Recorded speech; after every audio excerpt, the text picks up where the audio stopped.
चलिए अब है विद्युत द्विध्रुव से जुड़ा हुआ अगला व्यंजक यानी कि एक्सप्रेशन डायपोल का, इलेक्ट्रिक डायपोल से रिलेटेड एक्सियल पोजीशन का इलेक्ट्रिक फील्ड।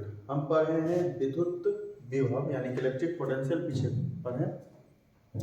ये है एक्सियल पोजीशन का इलेक्ट्रिक फील्ड यानी कि अक्षीय स्थिति का विद्युत क्षेत्र। विद्युत क्षेत्र हो या विद्युत विभव, फिगर तो वही था कि ये ए बी कोई विद्युत द्विध्रुव है, एक ध्रुव पे माइनस क्यू, दूसरे ध्रुव पे प्लस क्यू, टोटल लंबाई यानी टोटल लेंथ 2l। ठीक, अक्षीय यानी कि एक्सियल बोलते हैं, मतलब इस द्विध्रुव के पैरेलल समांतर पर बिंदु P। ठीक, अब यहाँ इसका सेंटर लिए, केंद्र लिए, केंद्र से ये इधर भी यल हो जाता है और इधर भी यल हो जाता है। केंद्र से P का दूरी मान लीजिए डिस्टेंस की r है, तो r हो जाता है जब, तो यहाँ प्लस वाले Q से क्या करना होता है, यहाँ तक का r है और हमें यहीं तक का आंसर चाहिए, क्योंकि विद्युत क्षेत्र का सूत्र हम जानते हैं दूरी के रूप में, इलेक्ट्रिक फील्ड का 1/4πε0 q/r²। यहाँ दूरी चाहिए, डिस्टेंस चाहिए r, एक प्लस क्यू से दूरी चाहिए, दूसरा माइनस क्यू से। प्लस क्यू से बनाते हैं तो यहाँ तक का P से O तक r है, इतना अगर हम हटा लेंगे तो यहीं से यहीं तक का बचेगा, यानी कि प्लस क्यू वाले से डिस्टेंस दूरी बनता है r माइनस यल, और वही जब माइनस क्यू वाले पे आते हैं तो यहाँ तक P से यहाँ तक का डिस्टेंस जो है दूरी r है, इतना हमको क्या करना पड़ेगा, जोड़ना पड़ेगा। इसके लिए आंसर बनेगा r प्लस, ठीक है। इसका जब हम लिखना शुरू करते हैं तो ऐसा है कि ये भी कोई विद्युत द्विध्रुव है जिसके दोनों ध्रुवों पे माइनस क्यू और प्लस क्यू आवेश है, इसकी कुल लंबाई 12 है। द्विध्रुव के केंद्र O से r दूरी पर कोई निश्चित बिंदु P लिया गया है जो अक्षीय स्थिति में है। ठीक, मतलब इंग्लिश में ये हुआ कि AB is an electric dipole which contains minus q and plus q charge on their both pole and their length is 12. From center of dipole, a point P is taken at a distance of r in axial position. ठीक है, axial position, due to which their distance from plus q and minus q charge are r minus l and r plus l respectively। यानी कि दोनों पोल से, दोनों ध्रुव से इसका दूरी जो हो जाता है r minus l और r plus l हो जाता है। ठीक है, इसके आगे अब हमने जब विभव कल बनाए थे, पोटेंशियल बनाए थे, तो पोटेंशियल जो होता है वो स्केलर क्वांटिटी, मतलब अदिश राशि। ठीक, विद्युत विभव जो है वो अदिश राशि, जबकि विद्युत क्षेत्र जो होता है वो सदिश राशि। इसमें क्या करते हैं, प्लस वाले के कारण से विद्युत क्षेत्र की दिशा बाहर की तरफ होती है, यानी कि due to positive charge electric field intensity का जो डायरेक्शन होता है वो आउटवर्ड होता है। E1 वेक्टर इसका हो गया, और दूसरा माइनस क्यू वाले कारण अगर E2 मान रहे तो E2 जो होता है वो अंदर की तरफ होता है, इनवर्ड होता है, माइनस वन। ये अब हमें जो चाहिए इसके बीच का एंगल चाहिए, ये दोनों के बीच में। तो देखिए दोनों का डायरेक्शन अपोजिट है, एक दूसरे के विपरीत दिशा में, जिसके कारण से सीधा सा लाइन बन रहा है और इसके कारण से एंगल जो हो जाएगा वो 180 डिग्री का हो जाएगा। ठीक, अब निकालते हैं if electric field due two plus two charge at point P is E1 vector whose direction is B से बाहर की तरफ निकल रहा है, B टू P, B से बाहर की तरफ। ठीक है, E1 वेक्टर वाला बना रहे हैं तो हो जाएगा इसका आंसर E1 का उस सूत्र में हम रख देते हैं, E1 vector is equal to 1/4πε0 q by plus q से P का डिस्टेंस r माइनस l, लेकिन r का स्क्वायर होता है तो r माइनस l का होल स्क्वायर। ये हो गया इक्वेशन फर्स्ट। ठीक, इसमें डायरेक्शन हम ऊपर ही लिख लेते हैं, इसका जो दिशा होगा ये B से किस तरफ है, P की तरफ, क्योंकि यहाँ से बाहर निकल रहा है। प्लस क्यू वाले के कारण से जो दिशा होता है वो किस तरफ होता है, बाहर की तरफ, आउटवर्ड होता है। ठीक है, तो इसके कारण से इसको लिखेंगे दिशा B से किस तरफ, P की तरफ, मतलब B टू P। उसके बाद दूसरा बनाते हैं E2 वेक्टर का, तो E2 वेक्टर के लिए जो हम डायरेक्शन लिखेंगे तो ये होगा P से अंदर की तरफ जाना, तो P से कहाँ का बना रहे हैं, माइनस वाले के A की तरफ, तो डायरेक्शन इसका हो जाएगा फ्रॉम P टू A, जबकि डिस्टेंस है 1/4πε0 Q, और P से A तक का डिस्टेंस है r plus Q by r plus l का होल स्क्वायर। अब हमारे पास E1 वेक्टर और E2 वेक्टर दोनों हैं। ठीक है, हमें रिजल्टेंट का वैल्यू चाहिए था। तो याद कीजिए, जब हम कल पोटेंशियल बनाए थे, विद्युत विभव बनाए थे, तो विद्युत विभव जो अदिश राशि है तो उसमें V1 V2 निकालते हैं, सीधे ऐड कर देते हैं। V1 V2 निकालते हैं और सीधे ऐड कर देते हैं, जबकि इसमें E1 E2 सीधे ऐड नहीं होगा। यहाँ भी देखिए, जब विभव कल बना रहे थे पोटेंशियल, तो प्लस वाले में प्लस लेते थे, माइनस वाले में माइनस लेते थे। लेकिन इलेक्ट्रिक फील्ड जब बनाएंगे, विद्युत क्षेत्र बनाएंगे, इसमें केवल क्यों यूज होता है, क्योंकि इसमें हम दिशा देते हैं। प्लस वाले के लिए लिखे डायरेक्शन क्या, B2P, मतलब B से किस तरफ, P की तरफ, बाहर की तरफ, आउटवर्ड। अब माइनस वाले के लिए क्या लिखे, P2A, मतलब P से किस तरफ, A की तरफ, इनवर्ड। तो डायरेक्शन से ये पता हो जाता है कि चार्ज प्लस में है या किसमें है, माइनस में। तो यहाँ माइनस का यूज नहीं होता। इसके बाद अब रिजल्टेंट चाहिए, तो आप याद कीजिए, ये क्या बोलते हैं, ट्रायंगल लो या पैरेललोग्राम। अगर दो वेक्टर A वेक्टर और B वेक्टर और उसका रिजल्टेंट C वेक्टर हो, जिसमें A और B के बीच का angle theta, two different vector, एक A वेक्टर B वेक्टर और परिणामी सदिश C वेक्टर हो, जिसमें A और B के बीच का कोण थीटा हो, तो C के लिए सूत्र बनता था, फॉर्मूला आता था क्या, under root A square plus B square plus 2AB cos theta. ये होता था सूत्र। जब भी सदिश यानी कोई वेक्टर क्वांटिटी जुड़ेगा तो इसी फॉर्मूले से जुड़ेगा। डायरेक्ट कल बनाए थे तो V वाला सीधे जोड़ देते, V1 प्लस V2, लेकिन इसमें E बराबर E1 प्लस E2 सीधे ना होगा। इसमें हमें पहले बनाना होगा ये वेक्टर के फॉर्मूले से। तो E अगर रिजल्टेंट हो तो उसके मैग्नीट्यूड के लिए एक A वेक्टर मतलब एक E1 और B वेक्टर मतलब कौन सा, E2। तो क्या हो जाएगा, इसी सूत्र में रख लीजिए, E1 का स्क्वायर प्लस E2 का square plus 2E1 E2 cos theta. ठीक है, जब हम कल पोटेंशियल का विद्युत विभव का बनाए थे तो सीधे प्लस वाला आंसर निकालते हैं, माइनस वाला आंसर निकालते हैं, लास्ट में दोनों क्या करते हैं, जोड़ देते हैं, ऐड कर देते हैं, आंसर बन जाता है टोटल का। लेकिन जब भी कोई वेक्टर क्वांटिटी जोड़ते हैं तो डायरेक्ट E1 प्लस E2 या इस तरह का नहीं, उसमें हमेशा रिजल्टेंट के लिए ये फॉर्मूला लगाना। ठीक, अब इसमें क्या कीजिए, सबसे पहले आप थीटा का वैल्यू रखें। E1 और E2 एक दूसरे के विपरीत दिशा में, अपोजिट डायरेक्शन में, जिसके कारण यहाँ का एंगल कितना, 180। तो E1 का स्क्वायर प्लस E2 का square plus 2E1 E2 cos 180 degree. E1 का स्क्वायर प्लस E2 का square plus 2E1 E2 cos 180 का -1 होता है फॉर्मूला, मतलब आंसर। तो E1 का स्क्वायर प्लस E2 का square plus minus 2E1 E2।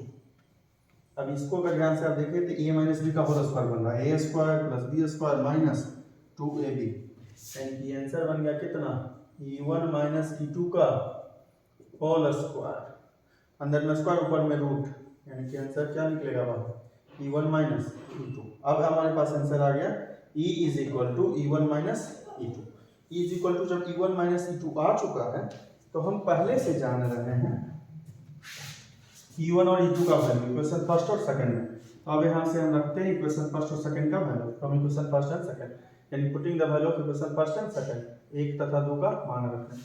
तो E1 की जगह आंसर है 1/4 pi epsilon naught Q by R minus L का होल स्क्वायर, और E2 की जगह आंसर है 1/4 pi epsilon naught Q by R plus L का होल स्क्वायर। दोनों में कॉमन लीजिएगा तो 1/4 pi epsilon naught into Q common हो जाएगा। ठीक, उसके बाद यहाँ बचेगा 1/r माइनस L का होल स्क्वायर, और यहाँ बचेगा 1/r प्लस L का whole square. 1/4 pi epsilon naught into Q, दोनों का एलसीएम जो निकालें, मतलब दोनों को इंटू करना, दोनों को गुना करेंगे, r माइनस L का होल स्क्वायर और गुने r प्लस L का होल स्क्वायर। यहाँ माइनस वाला है तो ऊपर में आएगा कौन सा, प्लस का, और यहाँ प्लस वाला है तो ऊपर में आएगा माइनस वाला। तो E1 माइनस E2 है, ये वो पूरा E1 का वैल्यू, बीच में माइनस, और ये पूरा E2 का वैल्यू, ये माइनस वहाँ पीछे आ चुका आंसर E1 माइनस E2। तो E1 का ये वैल्यू, बीच में माइनस, और फिर E2 का वैल्यू, बीच में प्लस करते जा रहे हैं। चलो इतना हो गया, इतना का आगे अब आपको सिर्फ इसको सॉल्व करना है। तो सॉल्व करना है तो सॉल्व कैसे कीजिए,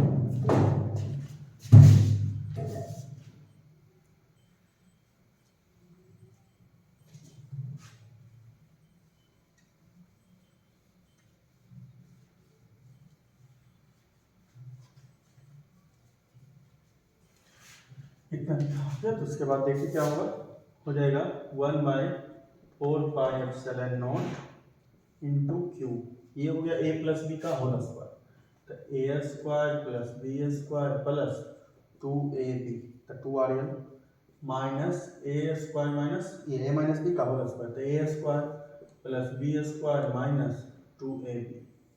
नीचे में इसको कीजिएगा इंटू, ये आंसर बन जाएगा एक ही जैसा माइनस में एक ही जैसा प्लस में, तो a square minus B square दोनों पे होल स्क्वायर। ठीक है, एक ही माइनस में अगर ये नहीं रहता आंसर तो आप क्या लिखते हैं आंसर, ए स्क्वायर माइनस बी स्क्वायर होता ना, इस दोनों पे स्क्वायर है इसका स्क्वायर। ठीक, इसको भी बता दें, अगर समझ में दिक्कत है तो इसको और एक्सप्लेन करके लिख देते हैं यहाँ पे। ठीक है, आपको इंटू करना है आर माइनस यल का होल स्क्वायर, इसको साइड में लिख रहे हैं, और इंटू आर प्लस यल का होल स्क्वायर। कैसे आंसर हम लिख रहे हैं डायरेक्ट वो देखिए, तो ये हो गया ए माइनस बी का होल स्क्वायर, तो a square plus b square minus 2ab into a square plus b square अब प्लस 2ab। एक एक करके आप इंटू कीजिए तो दोनों को, R square into are square, R की पावर 4, कैसे गुना करते हैं, एक इसका पूरा से, फिर दूसरा लेके पूरा से, तीसरा लेके पूरा से, ऐसे ही गुना करते हैं। ठीक, तो r square into are square, r पे power 4, r square l square, r square l square, r square into 2rl, r square को गुना करना है 2rl से, तो एक आर यहाँ भी है, कितना हो जाएगा 2r³ यल।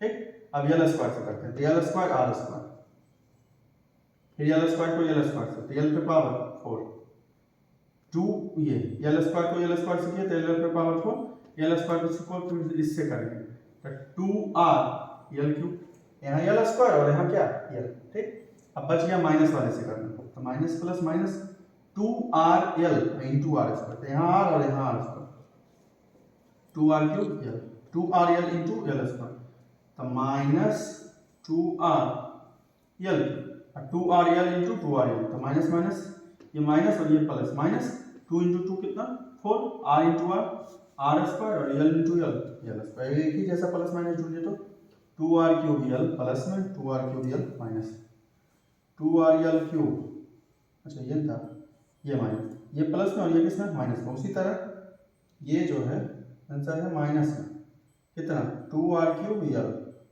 2r³ यल माइनस में 2r³ यल प्लस में, और यहाँ 2rl³ प्लस में, और ये क्या है 2rl³ माइनस में, ये कैंसिल हो गया। अब हमारे पास आंसर बच रहा है r पे पावर 4, ठीक, plus r square l square, r square l square, तो 2r square l square plus l पे power 4 minus 4r square l square, r पे पावर 4 इसको लिख सकते हैं, यल पे पावर 4, ये देखिए तो 2 प्लस में और 4 किस में माइनस में, तो -2 बचेगा, minus 2r square l square.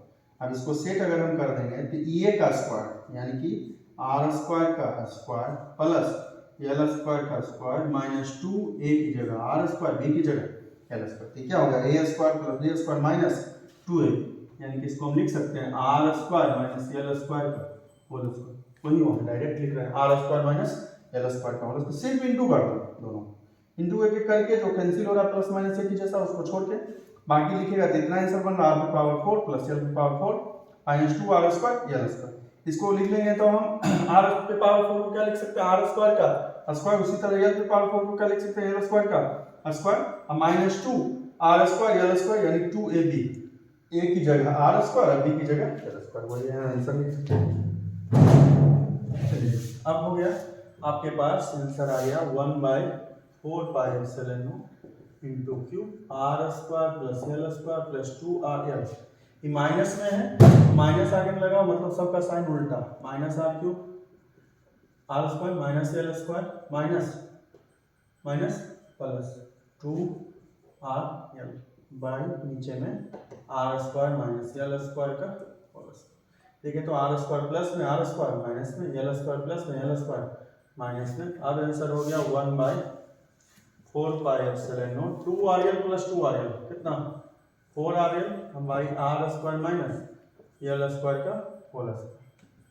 चलिए जैसा कि आपको पहले बताया सारा आंसर p के फॉर्म में बनता है, तो 4rl जो है इसको हम लिख सकते हैं 4RL जो है 4RL यहाँ दिख रहा होगा आपको, तो 4RL को हमें P का आंसर बनाने के लिए क्या चाहिए, Q इंटू 2L। तब 4RL को ये रफ में लिखेगा, 4RL को हम लिख रहे हैं क्या 2L इंटू 2R लिख सकते हैं, 2 इंटू 2 4, L इंटू R कितना RL। ठीक, इसको हम लिख लिए 1/4 pi epsilon naught Q 2L into 2R। ठीक है, अब बाई नीचे में R square minus L square का whole square, Q into 2L के बदले हम आंसर अब कितना रख देंगे P, तो ये answer 1/4 pi epsilon not P into 2R by R square minus L square का होल स्क्वायर। ठीक है, अब इसको पीछे वाला जो था उसको मिटा सकते हैं।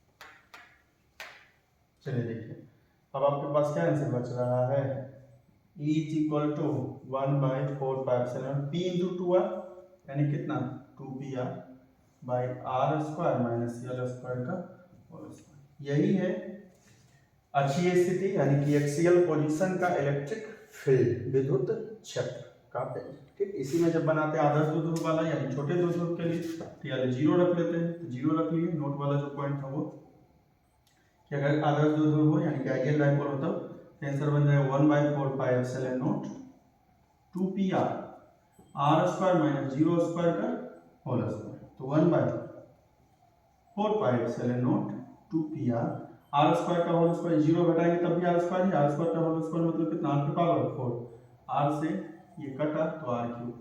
ये केवल आंसर है आइडियल का आदर्श द्विध्रुव का 2P by R cube. Main expression main व्यंजक जो है वो किसी भी स्थिति का ये। ठीक है, ये था अक्षीय स्थिति का विद्युत क्षेत्र, मतलब electric field in axial position due to electric dipole, किसी विद्युत द्विध्रुव के कारण अक्षीय स्थिति का विद्युत क्षेत्र। करना कुछ नहीं, उसमें जो आंसर बनाते हैं V1 और V2 का, तो इसमें भी V1 और V2 निकाले, उसमें V वाले में केवल यहाँ R होता है और E वाले में यहाँ पे R स्क्वायर होता है। ठीक, वो किए, उसके बाद जब हम बनाते हैं तो सदिश राशि यानी कि वेक्टर क्वांटिटी, वेक्टर क्वांटिटी सीधे नहीं जुड़ता है, V1 प्लस V2 उसमें नहीं होता।